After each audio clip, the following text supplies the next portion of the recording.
We all have them, right? Goals, things we want to change, bad habits we'd love to just kick to the curb, that mental to-do list.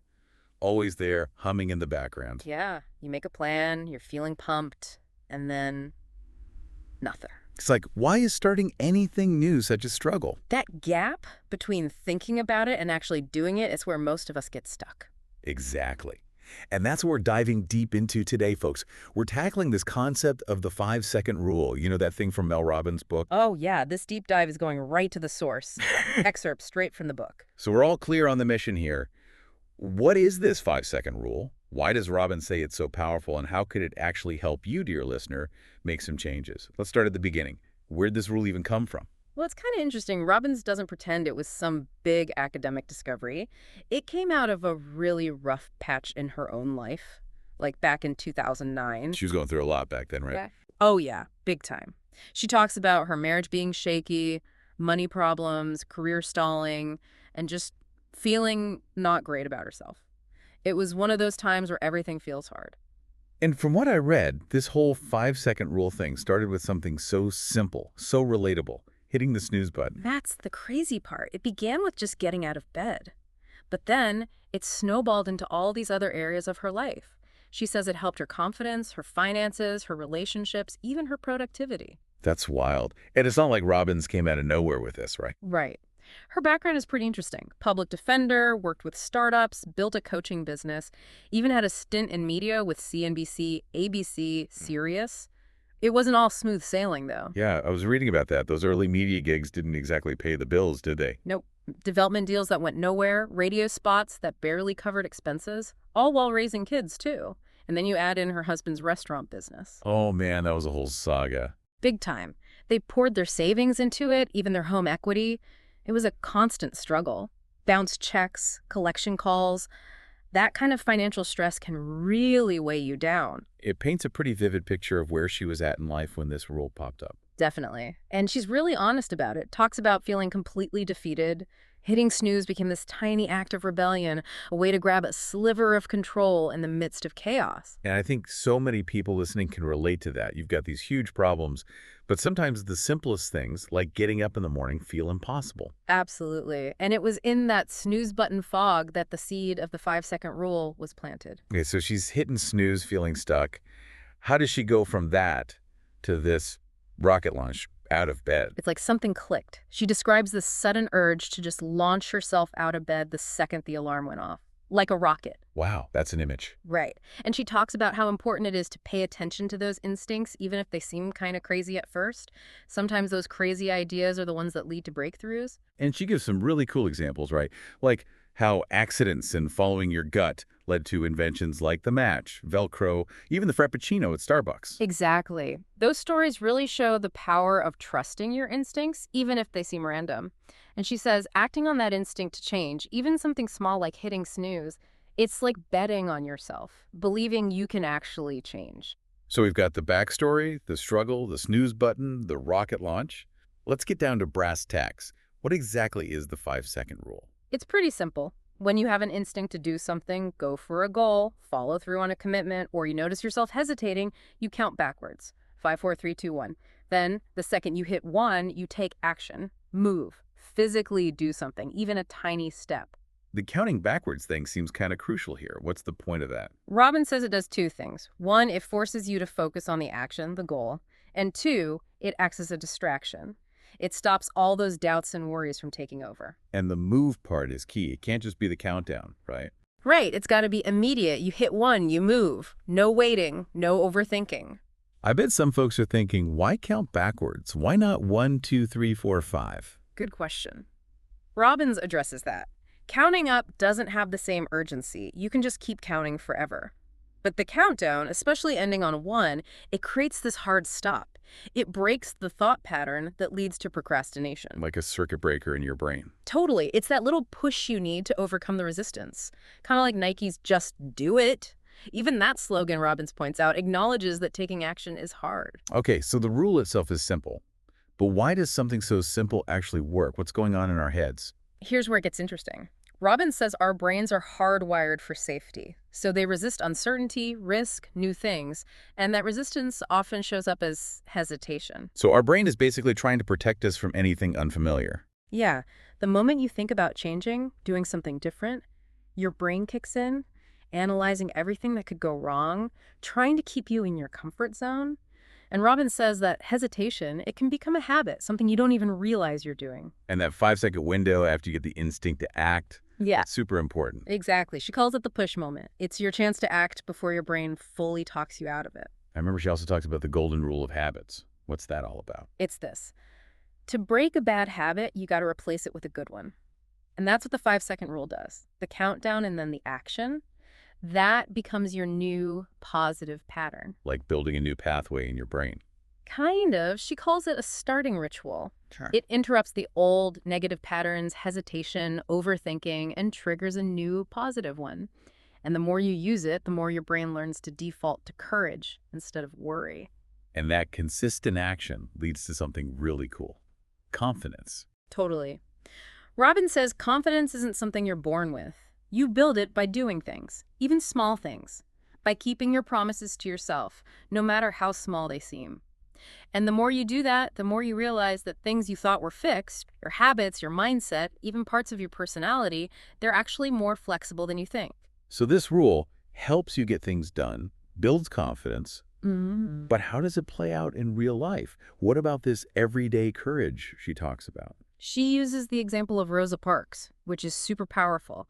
When she refused to give up her seat on the bus, it wasn't some planned thing. It was an instinct, a split-second decision. And that one small act sparked a whole movement. Exactly. And Robbins points out that the stuff that happened after, the Montgomery Improvement Association, Martin Luther King Jr. rising up, that was also people acting on that inner push. It shows that anyone can be courageous, even people who are quiet or struggle with self-doubt. And she gives examples that everyone can relate to, right? Yeah. Oh, yeah. Everyday situations where we hesitate. Dan wanting to sign up for classes but being scared. Christine with a great idea at work but afraid to speak up. Tom wanting to talk to someone at a bar but chickening out. We've all been there. So she's saying those little moments are actually opportunities to practice courage. Exactly. Pushing yourself in those small ways, that's where real change starts. Let's talk more about this procrastination thing, that Tom at the steakhouse story. That was a I good do, one. yeah. Tom celebrating, feels good, sees someone interesting across the bar, has that instinct to go talk to them. But then, those 5 seconds are crucial. Will he act, or will he let his mind talk him out of it? And she talks about how much we regret not taking action, like Anthony, who realized he held himself back his whole life. That's a huge point. We think there's going to be this perfect time to do things, but that time never comes. The real power is in starting now, in taking action. She also brings up people like E.L. James, Ed Sheeran, the creators of Broad City. They didn't wait for someone to tell them they were good enough. They just went for it. And that's what Robin says the world rewards. Action, not waiting, not overthinking, just doing. And she connects it back to Rosa Parks, right? Doing what must be done. Listening to that inner voice. Totally. And when you hesitate, those doubts and fears, they get louder. It's like that spotlight effect. You think everyone's judging you, but they're not. You can be scared and still do it. The power is in choosing to start, whether it's dating, a business, whatever. Look at people like Mark Ruffalo, Babe Ruth, James Dyson, Picasso. They all faced rejection, failure, but they kept going. One thing that really hit home for me in the book was how much our feelings control our decisions. We like to think we're logical, but Robin says it's our emotions calling the shots. That's a big one, and she brings in science to back it up. She talks about this neuroscientist, Antonio Damasio, who says we're basically feeling machines that think. He studied people with brain damage who couldn't feel emotions, and they couldn't make decisions. So even if you know what you should do, your feelings can block you. Exactly. There's this gap between knowing and feeling. And Robin says you have to learn to separate the two. If you hesitate, those negative feelings take over. You got to ignore them and just act. Like Lin-Manuel Miranda. He had doubts while writing Hamilton, but he kept writing. She uses Christine's example again, right? Wanting to share her idea, but feeling nervous. In the end, she pushed past those feelings, and it went well. It shows you can act even when you don't feel like it. Absolutely. And the book is full of stories from people who use the rule to overcome their fears and hesitations in all kinds of situations. It proves that courage isn't the absence of fear, it's acting despite it. Okay, so we get the rule, why it works, But how do we start using it? What about that wake-up challenge she talks about? The wake-up challenge is like a training ground for the 5-second rule. It's simple. Set your alarm 30 minutes early, put it across the room, and when it goes off, count 5, 4, 3, 2, 1, and get out of bed. No snooze button. She even says that the initial discomfort is a good thing, right? Yeah, it's like facing that resistance head on. You feel it, you push through it. That's how you break the habit. The countdown becomes the trigger to move. She's got all these stories of people who finally ditched the snooze button using this. It seems so basic, but it clearly works. Right. And while it starts with waking up, Robbins says it's really about waking up to your own power, taking control. Let's talk about some specific areas where this could help. Health and fitness, for example. That's a tough one for a lot of people. Definitely. Robbins gets that. She talks about how hard it is to stick to healthy habits because, well, they don't always feel good. You feel deprived, uncomfortable. But she says your feelings don't matter as much as the actions you take. So it's about doing it even when you don't feel like it. Exactly. She talks about Erica, who is losing motivation to work out. The rule helped her push past her excuses and just go. It shows that there's this mental hurdle we have to overcome with exercise, healthy eating. Totally. The rule becomes that trigger to go to the gym, choose the healthy food, walk away from the junk, even when you're not feeling it. She also talks about Pakinam, who felt overwhelmed by how much weight she wanted to lose. It highlights that courage is needed just to start and then to keep going. And there are others who use challenges, accountability partners, to stay motivated. Like Anouk, who realized that taking action, even when you don't feel inspired, is how you build lasting habits. Alice's story is really inspiring. She was in a bad place and used the rule to make positive changes. It shows that you can always start, even when you're down, and that setbacks happen, but you can always get back on track. And Kristen's quote about getting out of bed being the hardest but most worthwhile step, it really applies here. And then there's Amy, who got a mammogram after being encouraged, and it ended up saving her life. It's a powerful reminder that those small acts of courage can have huge consequences. Robin's point is, any health plan can work if you consistently choose to act, regardless of how you feel in the moment. Another big one is productivity and beating procrastination. Oh yeah, that's a universal struggle. Robbins talks about research by Dan O'Reilly that says the first 2 to 3 hours after waking up are prime time for your brain. She changed her own morning routine to take advantage of that. Get up, tackle the big stuff before distractions take over. So prioritizing is key. Do the most important things first. Exactly. And she distinguishes between productive procrastination, which is letting creative projects simmer, and destructive procrastination, which is just avoiding stuff you need to do. She tells the story of Scott, who was procrastinating because of money worries and high expectations, and it was just making things worse. And that quote from Dr. Timothy Pickle, procrastination is an emotion regulation problem, not a time management problem. That's really eye-opening. It changes the whole perspective. We often procrastinate not because we're bad at managing time, but because we're trying to avoid uncomfortable feelings. Robbins suggests some ways to deal with this. Acknowledge you're avoiding something. Figure out what feeling you're trying to avoid. Use the 5-second rule to break the pattern, and make the task less scary by breaking it down or focusing on something positive about it. She also talks about connecting with your future you, the person who benefits from the work you do now. That's a powerful motivator. But in the end, Dr. Pikel's best advice is just get started. And the 5-second rule is that push to get going. Okay, let's talk about something everyone wants. Courage and confidence. Robbins says confidence isn't some magical trait you either have or don't. It's a skill you build by doing things that require courage, even small things. She tells this great story about an engineer at Cisco Live who used the rule to go up and introduce himself to the CEO, John Chambers. It shows what can happen when you push past your fear. It's like you're proving to yourself that you can do it. Exactly.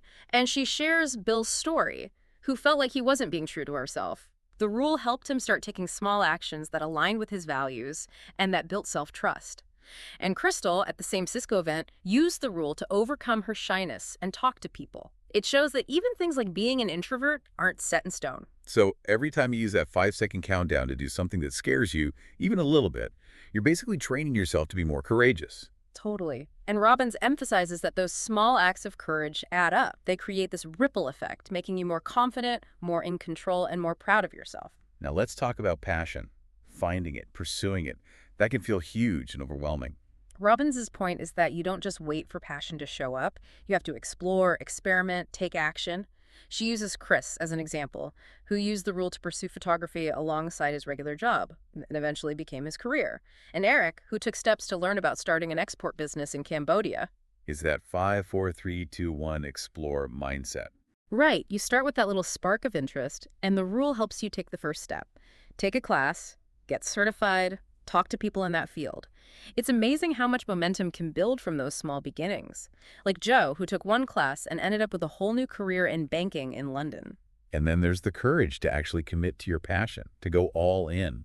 Robbins talks about asking the heart first question. Am I truly ready to commit to this? Instead of the feeling first question, do I feel completely ready?